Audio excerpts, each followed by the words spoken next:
ఆంధ్ర ప్రాంత జమీందారుల రద్దు చట్టం 1948. మీరు ఈ ఆంధ్ర ప్రాంతం అంతా కూడా మద్రాస్ రాష్ట్రంలో భాగంగా ఉంది. ఎక్కడుందండి? మద్రాస్ రాష్ట్రంలో భాగంగా ఉంది. ఎప్పటికీ 1948లో మాత్రము మద్రాస్ రాష్ట్రంలో భాగంగా ఆంధ్ర ప్రాంతం ఉంది. ఈ మద్రాస్ రాష్ట్ర అసెంబ్లీలో 1948లో వచ్చిన చర్చ ఏంటిది అని అంటే, ఆంధ్ర ప్రాంతంలో జమీందారులు విపరీతంగా ఉన్నారు, ఈ జమీందారుల వలన రైతులు విపరీతంగా పీడనానికి గురి అవుతున్నారు, ఈ జమీందారీ సిస్టాన్ని రద్దు చేస్తే బాగుంటుంది, ఈ జమీందారుల ఆధీనంలో ఉన్న 1000 ఎకరాల భూమిని స్వాధీనం చేసుకొని ప్రజలందరికీ కూడా పంపిణీ చేసే విధంగా ఒక చట్టాన్ని తీసుకురావాలనే ఉద్దేశం కోసము 1948లో మద్రాస్ రాష్ట్రం యొక్క అసెంబ్లీలో తీసుకొచ్చిందే ఆంధ్ర రాష్ట్ర జమీందారుల రద్దు చట్టానికి సంబంధించిన బిల్లు. ఈ బిల్లు అనేది 1949 ఏప్రిల్ 19వ తారీఖు నాడు, ఎప్పుడండి? ఏప్రిల్ 19వ తారీఖు నాడు మద్రాస్ రాష్ట్ర అసెంబ్లీ ఆమోదం తెలిపితే 1950 జనవరి 1వ తారీఖు నాడు, ఎప్పుడు? 1950 జనవరి 1వ తారీఖు నాడు ఈ ఆంధ్ర ప్రాంత జమీందారుల రద్దు చట్టం యొక్క అమలు ప్రక్రియ మొదలైంది. మరి ఇక్కడ ఏం చేశారు అని అంటే, ఇగో ఈ జమీందారి దగ్గర ఇతను రైతుల నుంచి శిస్తు వసూలు చేసే హక్కులు అనేది క్యాన్సిల్ చేశారు.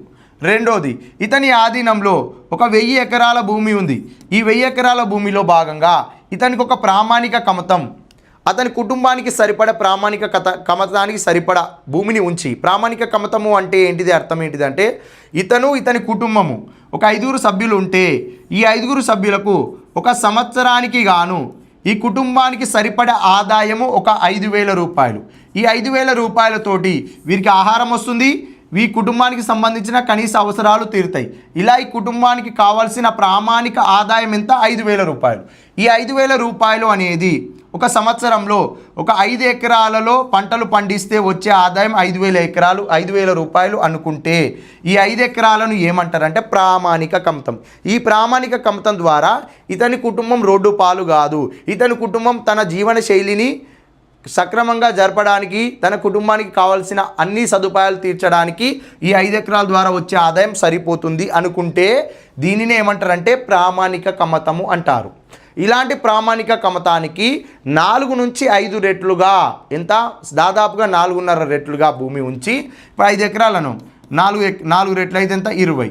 ఇందులో మళ్ళీ హాఫ్ అంటే ఎంత అయితే అండి? దాదాపు ఒక 22.5 ఎకరాల భూమి అనేది ఇతనికి ఉంచి, ఇతని దగ్గర ఎంత ఉందండి? 1000 ఎకరాల భూమి ఉంది. మిగిలిన భూమిని ప్రభుత్వం స్వాధీనం చేసుకుంటుంది.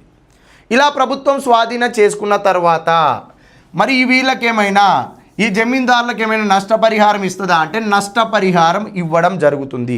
ఆ నష్టపరిహారం ఏ విధంగా లెక్కిస్తారు అని అంటే 1950లో చట్టం అమలులోకి వచ్చిందండి. దీనికి ముందు సంవత్సరము 1949 ఇతని ఆధీనంలో మనం ఎంత భూమి ఉంది అనుకున్నాం? 1000 ఎకరాలు అనంగా. జస్ట్ ఇప్పటి మందం మనం ఏం మాట్లాడుకుందాం, ఒక 200 ఎకరాలు అనుకుంటే ఇందులో నుంచి ఇతనికి ఒక 50 ఎకరాలు ఉంచిరు. ఎందుకు? ప్రామాణిక కమతానికి 4.5 రెట్లు 5 రెట్లు అనుకుని ఒక 50 ఎకరాలు ఉంచారు. మిగిలిన 150 ఎకరాలు ప్రభుత్వం స్వాధీనం చేసుకుంది. స్వాధీనం చేసుకున్న భూమికి నష్టపరిహారం ఎలా ఇస్తుంది అని అంటే, ఈ 150 ఎకరాలలో 1949 సంవత్సరంలో, ఆ సంవత్సరంలో ఈ 150 ఎకరాల నుండి అతనికి ఆదాయం ఎంత వచ్చిందంటే, పంటల యొక్క ఆదాయం ఆధారంగా మొత్తంగా అతనికి ఒక 1,50,000 రూపాయల ఆదాయం వచ్చింది అనుకుందాం ఈ 150 ఎకరాల నుంచి 1949లో. అప్పుడు ఏం చేయాలి అంటే ప్రభుత్వము ఇతనికి గత సంవత్సరంలో ఈ 150 ఎకరాలలో పంటలు పండగా వచ్చిన ఆదాయం 1,50,000 ఎకరాలు అయితే దీనికి 12 రెట్ల నుండి 25 రెట్లు ఏదో ఒక సంఖ్యను వాళ్ళు డివైడ్ చేస్తారు. ఎందుకంటే ఆ పంటల విధానం ఆధారంగా డివైడ్ చేస్తారు. 12 రెట్ల నుంచి 25 రెట్లు, లేదు 20 రెట్లు ఇచ్చిర్రు అనుకుందాం. ఎగ్జాంపుల్కి ఎంత? 20 రెట్లు ఇచ్చిర్రు అనుకుందాం. 20 × 1,50,000 వచ్చే అమౌంట్ ఉంటుంది చూడండి. ఈ అమౌంట్ అనేది ఇతనికి నష్టపరిహారంగా చెల్లించాలి. ఈ నష్టపరిహారం అనేది ఒకేసారి ఇవ్వరు, ఇన్స్టాల్మెంట్ వైజ్గా, వాయిదాల వారీగా ఈ యొక్క నష్టపరిహారము చెల్లించడం జరుగుతుంది. ఇలా నష్టపరిహారం చెల్లించిన జమీందారులు ఆ భూమిని కోల్పోవడం జరుగుతుంది. ఆ భూమిని ప్రభుత్వం స్వాధీనం చేసుకొని రైతులకు పంపిణీ చేయడం జరుగుతుంది. ఆ భూముల్లో ఎవరైతే కౌలుదారులు ఉన్నారో వారికి యాజమాన్య హక్కులు, రైతులకు యాజమాన్య హక్కులు కల్పించే విధంగా ఇలా పట్టాలు అందజేసే కార్యక్రమము చేస్తారు. ఇది ఆంధ్ర ప్రాంతం యొక్క జమీందారీ రద్దు చట్టం ద్వారా తీసుకొచ్చిన అంశం. మరి ఈ చట్టంలో భాగంగా లబ్ధిదారులు ఎంతమందికి ప్రయోజనం చేకూరింది అనే అంశం ఒకసారి చూస్తే, ఎంతమందికి లబ్ధి చేకూరింది అంటే 20.25 లక్షల మందికి, ఎంత? 20.25 లక్షల మంది రైతులకు యాజమాన్యపు హక్కులు కల్పించారు. అందులో భాగంగా జమీందారులకు నష్టపరిహారంగా 15.5 కోట్ల రూపాయల నష్టపరిహారం చెల్లించడం జరిగింది ప్రభుత్వము. ఈ ఆంధ్ర ప్రాంత జమీందారుల రద్దు చట్టంలో భాగంగా ఉన్న అంశాలు ఇవి క్లియర్గా చూసుకోండి. చట్టం ఎప్పుడు, అసెంబ్లీలో ప్రవేశం ఎప్పుడు, దాని యొక్క అసెంబ్లీ బిల్లు ఎప్పుడు పాస్ చేసింది, అమలు ఎప్పుడు వచ్చింది, ఎంతమంది రైతు లబ్ధిదారులు, ఎంత నష్టపరిహారం చెల్లించారు, ఈ అంశాలపైన ప్రశ్నలు వస్తాయి. నెక్స్ట్, హైదరాబాద్ జాగీర్దార్ల రద్దు క్రమబద్ధీకరణ రెగ్యులేషన్ యాక్ట్ 1949. హైదరాబాద్ జాగీర్దార్ల రద్దు క్రమబద్ధీకరణ అంటున్నాం. క్రమబద్ధీకరణ అంటే ఇంతకుముందు ఏదైనా చట్టం ఉంటే దానిని మార్పులు చేర్పులు చేపడితే దానినే క్రమబద్ధీకరణ అంటారు. మరి క్రమబద్ధీకరణ అంటే ఇంతకుముందు ఏమైనా జాగీర్దార్ల రద్దు చట్టం ఉందా అని అంటే 7వ నిజాం కాలంలో 7వ నిజాం తీసుకున్న ఒక మార్పు ఏంటిదంటే ఈ యొక్క హైదరాబాద్ సంస్థానంలో ఉన్న జాగీర్దార్లను రద్దు చేయడం కోసం అతను ఒక చట్టాన్ని చేయడం జరిగింది. ఒక ఉత్తర్వును కూడా వెలువరిచారు. ఎందుకోసము అంటే ఈ హైదరాబాద్ సంస్థానంలో ఉన్న ప్రజలను ఈ జాగీర్దారులు పీడి చేస్తున్నారు, తీవ్ర ఇబ్బందులకు గురి చేస్తున్నారనే ఉద్దేశం కోసము ఒక సర్క్యులర్ జారీ చేశారు. తర్వాత కాలంలోనే ఆపరేషన్ పోలో జరిగింది. హైదరాబాద్ సంస్థానం నుంచి నిజాం ప్రభు వైదొలిగిండు. మిలిటరీ ప్రభుత్వం ఆధ్వర్యంలో జేఎన్ చౌదరి పరిపాలనా కాలం మొదలైంది. మరి జేఎన్ చౌదరి పరిపాలనా కాలం మొదలైన వెంటనే ఈ రెవెన్యూ చట్టాల గురించి, రెవెన్యూ రిఫార్మ్స్లో భాగంగా అతను ఏం చేసిండండి, వెంటనే ఈ మధ్యవర్తులను తొలగించాలనే వ్యవస్థ మనకి భారతదేశంలో ఐఎన్సీ ఆధ్వర్యంలో ఏర్పాటు చేసిన జేసీ కొమరప్ప కమిటీ భూ సంస్కరణలు సూచించింది. అక్కడ మధ్యవర్తుల తొలగింపు, కౌలు చట్టాలు, భూగరిష్ట పరిమితి చట్టాలు అని చెప్పి కొన్ని రకాల సూచనలు వచ్చినాయి కదా. అందులో భాగంగా మనం కూడా మన హైదరాబాద్ రాష్ట్రంలో మనమైన మిలిటరీ ప్రభుత్వము ఖచ్చితంగా ఈ రెవెన్యూ సంస్కరణలో భాగంగా చట్టాలు తీసుకురావాలి. అందుకోసము మీరు ఈ హైదరాబాద్ రాష్ట్రంలో ఉన్న రెవెన్యూ ఉద్యోగులు ఆ జేసీ కొమరప్ప కమిటీని మీరు సంప్రదించి కొన్ని రకాల సలహాలు తీసుకొని రండి తొందర అని చెప్పి హైదరాబాద్ రాష్ట్రం నుంచి కొంతమంది రెవెన్యూ ఉద్యోగులను ఆ యొక్క కమిటీ సభ్యులను కల్పించేలా జేఎన్ చౌదరి ఒక కార్యక్రమాన్ని చేపట్టిండు.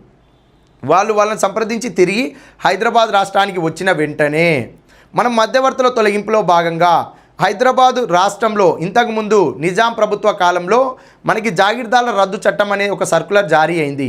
ఆ చట్టాన్ని మనం అమలు చేద్దాము. ఎందుకు, ఇందులో మధ్యవర్తులు జాగీర్దారులు ఉన్నారు చూడండి, ఆ జాగీర్దారి సిస్టాన్ని మొత్తాన్ని రద్దు చేద్దాం.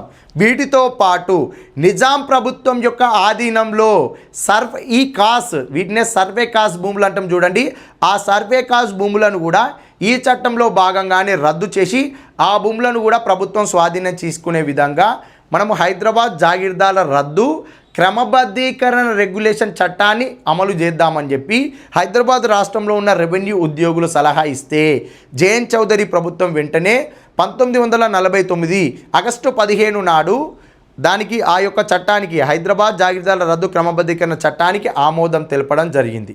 ఈ చట్టం యొక్క అమలు ప్రక్రియ ఆగస్టు 15 నుండి 1949 సెప్టెంబర్ వరకు, ఎప్పటి సెప్టెంబర్ వరకు పూర్తి స్థాయిలో హైదరాబాద్ రాష్ట్రంలో ఉన్న జాగీర్దార్ల ఆధీనంలో ఉన్న భూములన్నింటినీ కూడా రద్దు చేసి ఆ భూముల్లో వాళ్ళకి కావాల్సిన ప్రామాణిక కంతం భూమిని వదిలేసి మిగిలిన భూమిని అంతటా ప్రభుత్వమే స్వాధీనం చేసుకోవడం జరిగింది.